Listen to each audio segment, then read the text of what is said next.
ఆంధ్రప్రదేశ్లో తొలి artificial intelligence university రాబోతుంది. భారతదేశంలోనే మొట్టమొదటిది అవబోతుంది. ఇది 19 ఫిబ్రవరి 2026 కార్యకలాపాలు ప్రారంభించబోతుంది. దేశంలోనే మొట్టమొదటి క్వాంటమ్ వ్యాలీ మన రాష్ట్రంలో సిద్ధమవుతుండ ఒక ఎత్తు అయితే ఇది మరొకటి.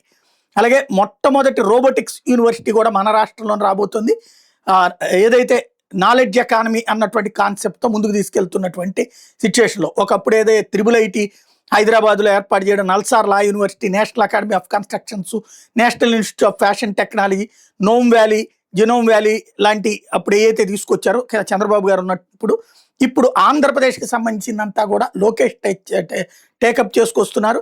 బిట్స్ పిలాని హైదరాబాద్ క్యాంపస్ కావచ్చు, ప్రభుత్వ ఇంజనీరింగ్ కాలేజీలు అప్పట్లో పెరిగినటువంటి హైదరాబాద్లో పెరుక్కొచ్చినటువంటి సిస్టమ్ ఇప్పుడు ఇక్కడ జరగబోతోంది.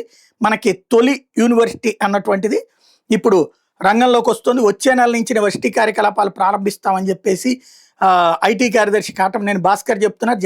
దేశంలో తొలిసారిగా ఆంధ్రప్రదేశ్ ఏఐ విశ్వవిద్యాలయం ఫిబ్రవరి 19 నుంచి కార్యకలాపాలు ప్రారంభిస్తుందని ఆయన చెప్పుకొచ్చారు. ఎన్విడియా ఏదైతే చిప్స్కి సంబంధించినటువంటి కీలకమైన సంస్థ ఉందో దాని భాగస్వామ్యంతో విశ్వవిద్యాలయం ఏర్పాటవుతోంది.